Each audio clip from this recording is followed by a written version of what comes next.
نحمده ونصلي على رسوله الكريم أما بعد فأعوذ بالله من الشيطان الرجيم بسم الله الرحمن الرحيم ألا إن أولياء الله لا خوف عليهم ولا هم يحزنون صدق الله مولانا العظيم وصدق رسوله النبي الأمين الكريم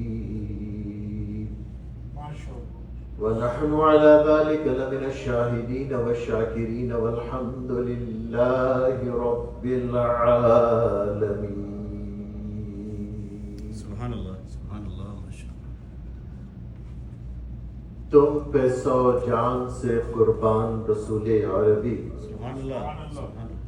تم میری جان کی ہو جان رسول عربی. آپ کی وجہ سے اللہ کو سب نے جانا، ہے بڑا آپ کا احسان رسول عربی. آپ کی شان میں ہے بے ادبی بے دینی، یا رسول اللہ صلی اللہ علیہ وآلہ وسلم. آپ کی شان میں ہے بے ادبی بے دینی، آپ کا عشق ہے ایمان رسول عربی. سبحان اللہ. واہ کیا جود و کرم ہے شہ بتا تیرا، نہیں سنتا ہی نہیں مانگنے والا تیرا. میں تو مالک ہی کہوں گا کہ ہو مالک کے حبیب، یعنی محبوب و محب میں نہیں میرا تیرا. کیا بات. سبحان اللہ. تیری سرکار میں لاتا ہے رضا اس کو شفیع، جو ہے میرا غوث اور لاڈلا بیٹا تیرا.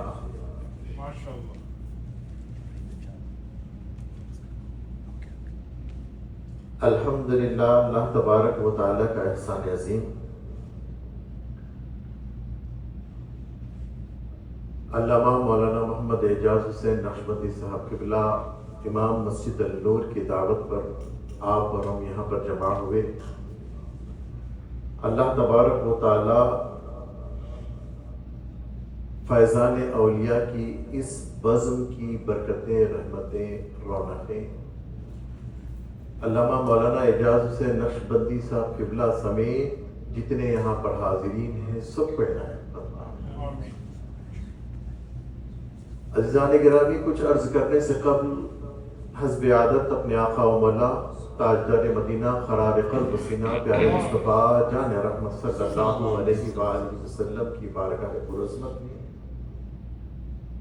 ایک مرتبہ بآواز بلند درود شریف کا نذرانہ پیش کیجیے. اللہم صلی علی سیدنا و مولانا محمد وعلی آل سیدنا و مولانا محمد وبارک وسلم.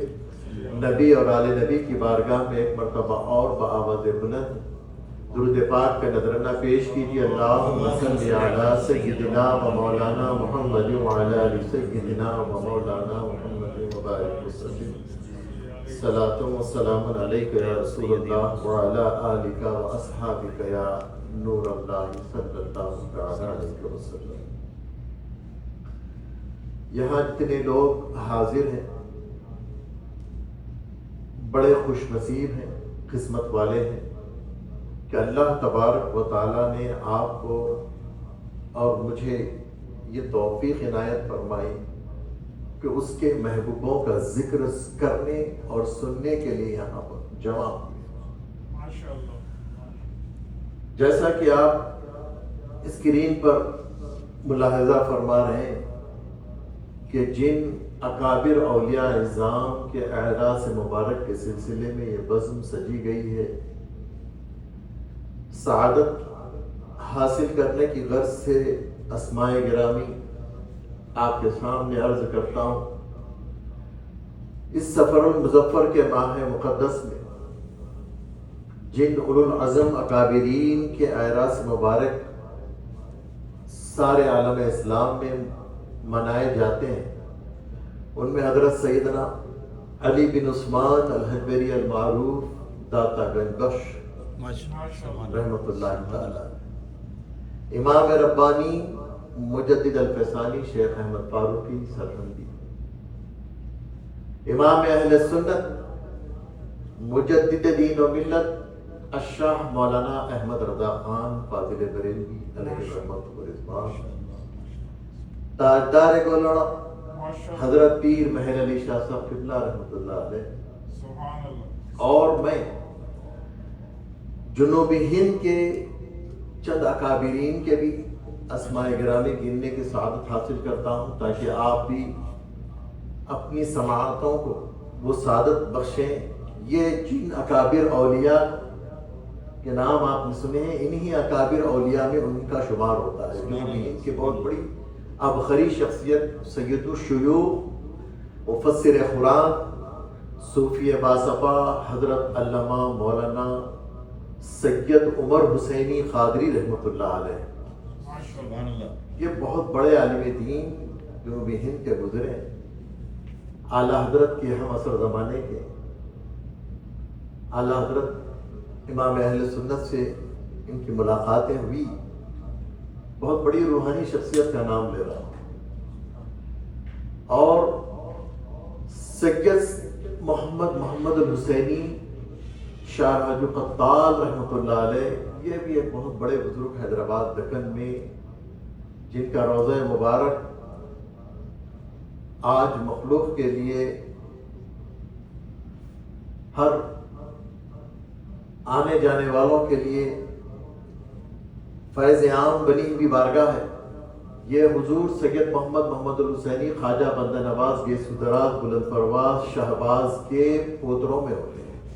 سید محمد الحسینی شاہ راجو قطال حسینی رحمۃ اللہ علیہ، ان کا بھی عرس مبارک سفر کی یہی مہینے میں دوسرے ہفتے میں وہ ہوا ہے، اور سید عمر حسینی قادری رحمۃ اللہ علیہ کا عرس مبارک 19-20 سفر کو گزرا، امام اہل سنت کا 25 سفر کو گزرا، اور 28 سفر المظفر کو کل یعنی عرس مبارک کی جو تقریبات تکمیل ہوئی وہ امام ربانی مجدد الفسانی رحمۃ اللہ علیہ داتا گنج بخش علی حجویری رحمۃ اللہ علیہ کی بارگاہ میں بھی آپ نے نذرانہ عقیدت پیش کیا ہوگا، فاتحہ گزرانی ہوگی، عرس پاک گزرا۔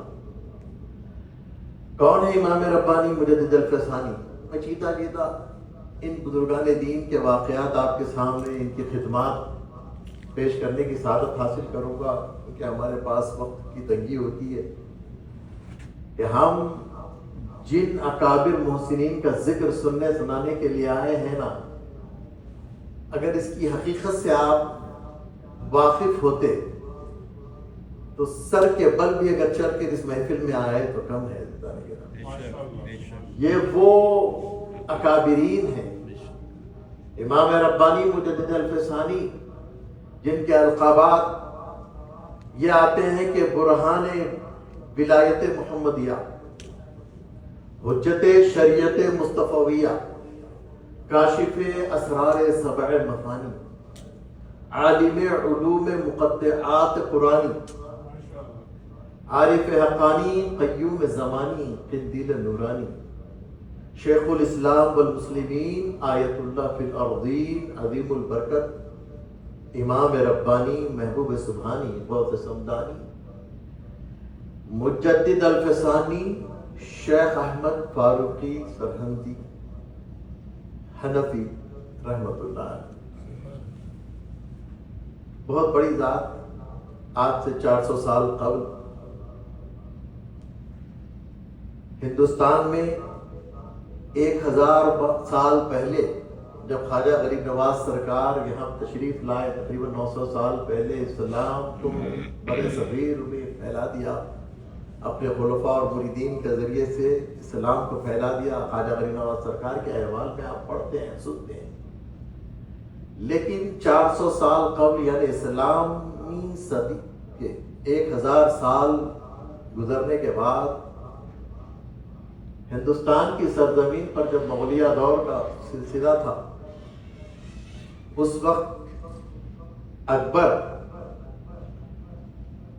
اعظم جسے کہتے ہیں، اس نے دنیا کے مفاد پرست علماء کی غلط رہنمائی کی وجہ سے بھٹک گیا اور اسلام کو تہس و نہس کرنے کے در پہ آ گیا۔ اب مغلیہ دور کی تاریخ اگر آپ مطالعہ کریں گے تو اکبر کے دور میں یہ بات آتی ہے کہ اس نے دین الہی کو رائج کر دیا، دین الہی رائج کر دیا، تمام ادیان کو ملا کر ایک دین بنا دیا، اور اس وقت کی سپر پاور تھا ہندوستان، جیسا کہ اس زمانے کے سپر پاور ملک میں آپ اور ہم یہاں رہ رہے ہیں نا، اس زمانے میں ساری دنیا میں سپر پاور تھا ہندوستان، مغل کا دور۔ اب آپ اندازہ لگائیں اس سپر پاور دور میں جب اس نے دین الہی کو رائج کیا، علماء حق کثرت سے اور رخصت پر عمل کرتے ہوئے اپنی اپنی خانقاہوں میں رہ گئے، اپنے اپنے قریبی لوگوں کو روکتے رہے، کیونکہ اکبر کے خلاف جو زبان کھولتا اسے قید میں ڈال دیا جاتا، اسے قتل کر دیا جاتا، ظلم و بربریت ڈھائی جا رہی۔ اس وقت اس کٹھن دور میں امام ربانی مجدد الفسانی شیخ احمد فاروقی سرہندی رضی اللہ تعالیٰ عنہ کی ذات تنہا ذات، یکیلے، آپ کا کوئی ساتھ نہیں دیا۔ اگر شجاعت ہے کہ علماء حق موجود تھے لیکن رخصت پر عمل کیا، امام ربانی بھی رخصت پر اگر عمل کرتے اپنی جان بچاتے، لیکن امام ربانی سے جب جہانگیر کے بیٹے شاہجہاں نے جب آپ کا معتقد ہوا، مرید بھی ہو گیا، اس نے کہا حضور میں نہیں چاہتا کہ آپ کو میرا باپ کچھ اذیت دے، تکلیف دے، میں چاہتا ہوں کہ آپ رخصت پر عمل کریں۔ امام ربانی مجدد الفسانی نے اس کا جواب دیا کہ رخصت پر عمل کرنے والے علماء پر کوئی گرفت نہیں ہے، لیکن آج دین اسلام پر جو وقت آیا ہے اس کے لیے میں اپنے آقا سیدنا امام حسین شہید کربلا کو اپنا اسوہ بناتے ہوئے اس پر عمل کرتے ہوئے عزیمت کو اختیار کرتا ہوں، اور دین اسلام پر کسی قسم کی آنچ آنے نہیں دینا چاہتا ہوں۔ اس معاملے میں یہ جائے کہ میری جان لے لی جائے میں قربان ہونے کے لیے، لیکن اسلام پر آنچ آنے نہیں دوں گا، اسلام کی کسی بھی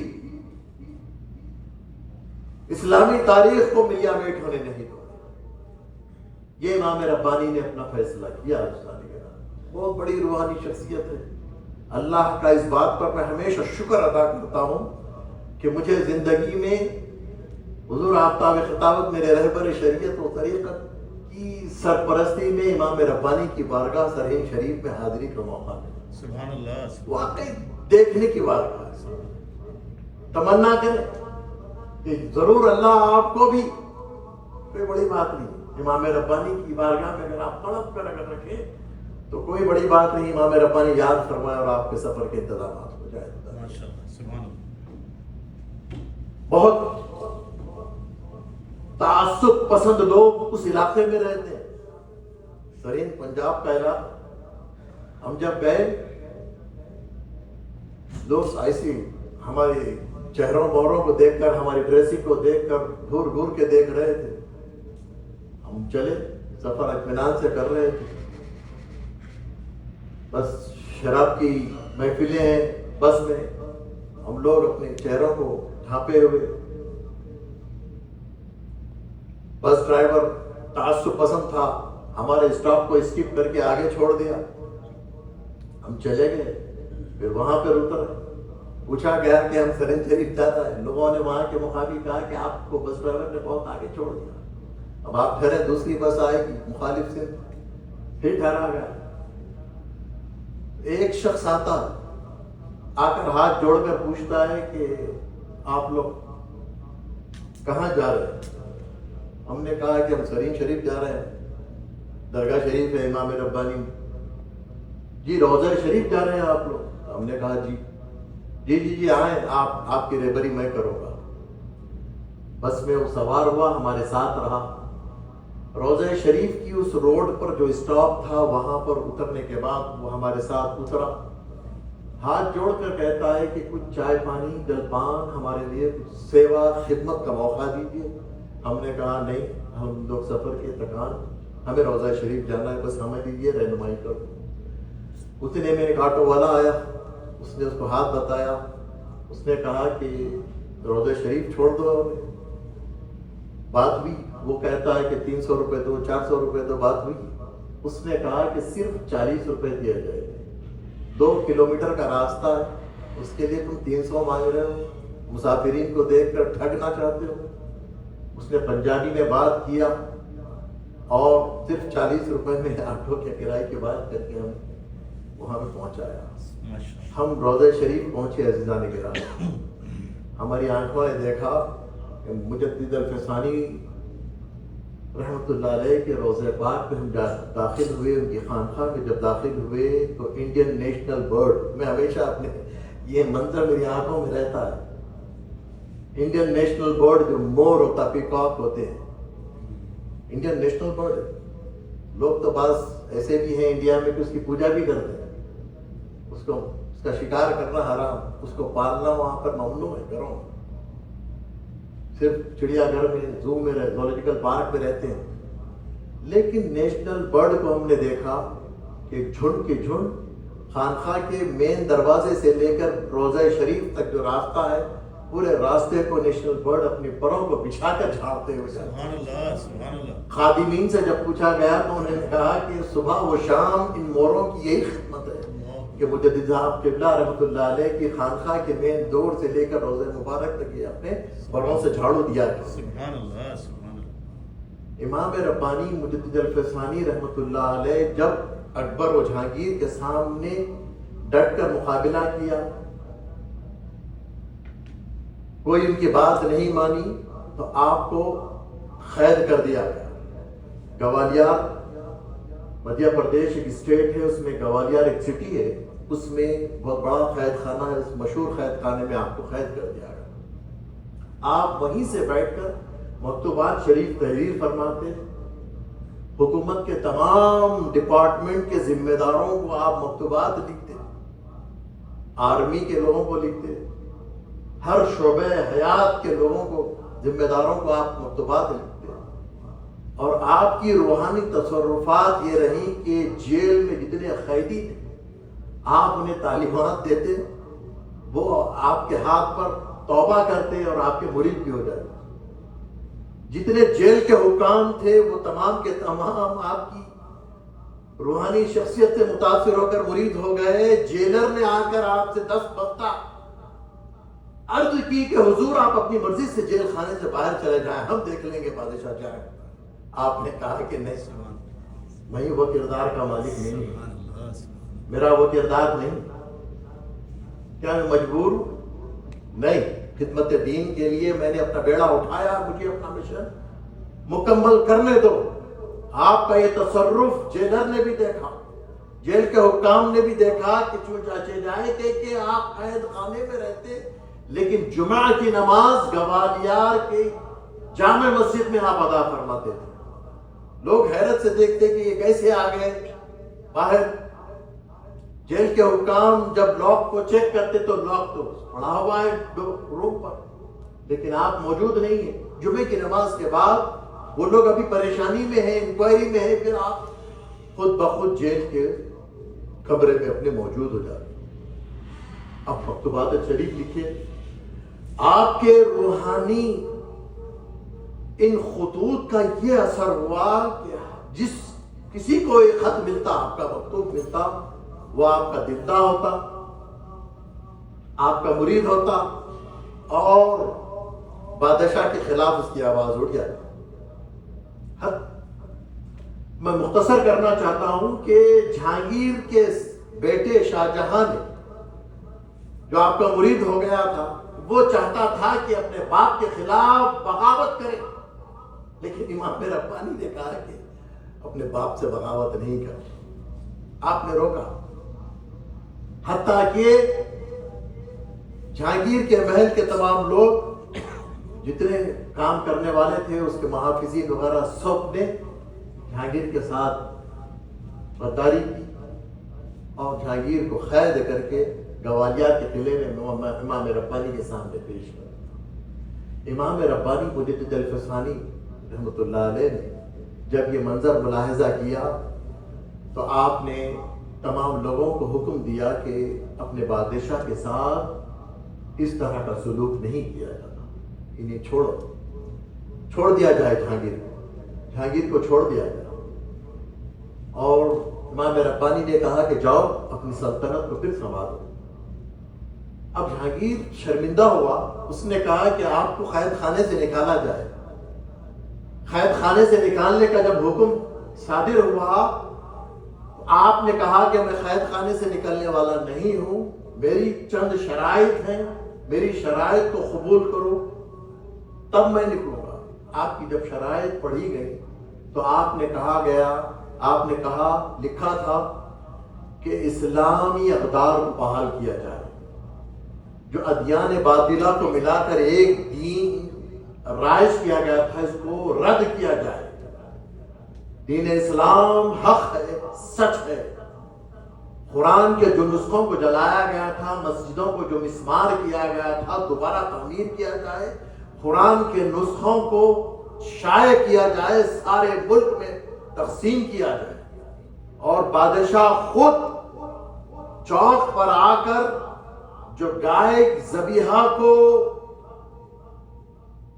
ممنوع قرار دے دیا گیا تھا تمہاری سلطنت میں، دوبارہ گائے کا ذبح کرنا قانونی طور پر جائز، یہ آپ نے شرط رکھی، اور خود یہ شرط رکھی کہ خود جہانگیر بادشاہ وقت چوک پر آئے، گائے لائے اور ذبح یہ بتائے، ہماری اسلامی اقدار کو جو ہے قائم رکھے۔ آپ کی تمام شرائط کو بلا وجہ مان لیا گیا۔ اب آپ قید خانے سے باہر آئے، جہانگیر نے، شاہ جہاں نے جب آپ کے معتقد ہوئے تو انہوں نے کہا کہ حضور مذہبی امور کی ذمہ داری آپ کے تفویض کی جاتی ہے، آپ کو تفویض کی جاتی ہے، آپ کی رائے ہمیں چاہیے حکومت چلانے کے لیے۔ تو آپ کی بارگاہ میں، آپ جہانگیر کے دربار میں دنیاوی چاپلوسی کرنے والے علماء موجود تھے، جس میں ذکر آتا ہے ابو الفضل فیضی کا، جو رافضی اور شیعہ تھا، یہی تھا جو اکبر کو بھٹکانے والا تھا، جہانگیر کا دماغ خراب کرنے والا تھا، بہت بڑا عالم تھا، بہت بڑا عالم تھا۔ آپ کو معلوم ہونا چاہیے کہ غیر منقود، بغیر نقطے کی قرآن مجید کی تفسیر کیا، اتنا بڑا عالم تھا۔ لیکن امام ربانی مجدد الفسانی نے اسے خاطر میں نہیں لایا، کیونکہ بدعقیدہ تھا۔ بیٹھے ہوئے تھے، دربار لگا ہوا تھا، جہانگیر کے دربار میں فیضی نے یہ گستاخی کی کہ مجھے تو اپنی عمر سے بھی چڑ لگتی، میری عمر سے بھی مجھے چڑ۔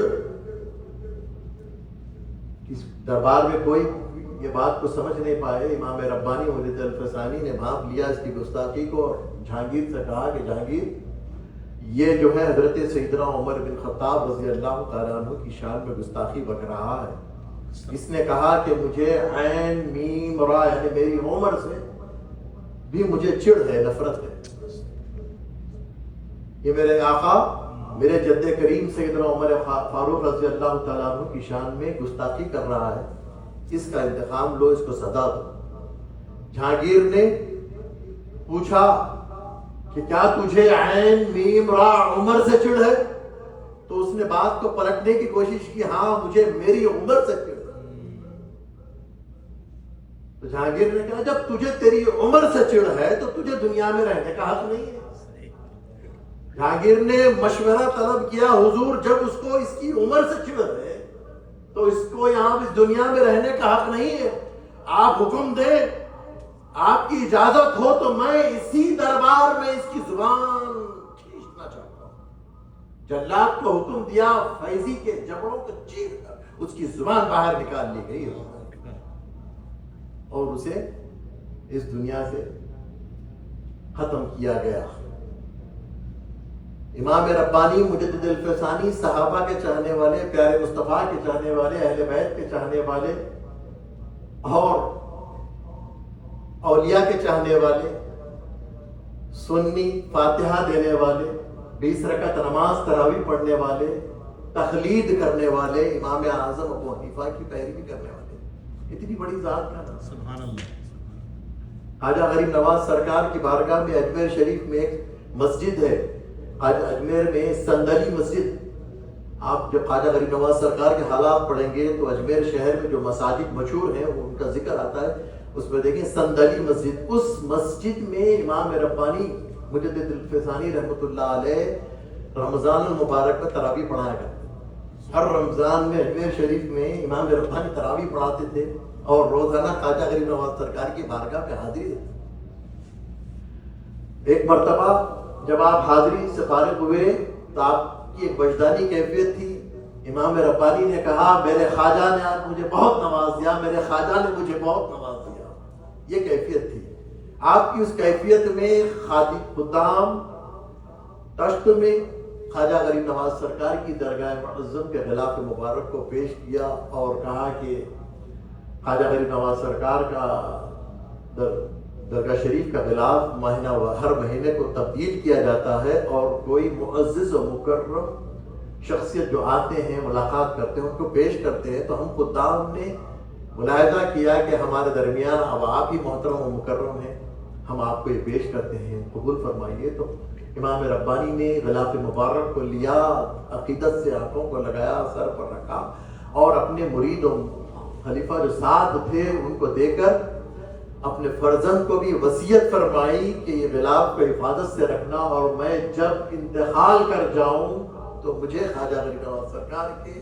درگاہ معظم کے اس غلاف مبارک میں کفنانا۔ یہ امام ربانی کی عقیدت کا اظہار آپ کو بتا رہا ہوں۔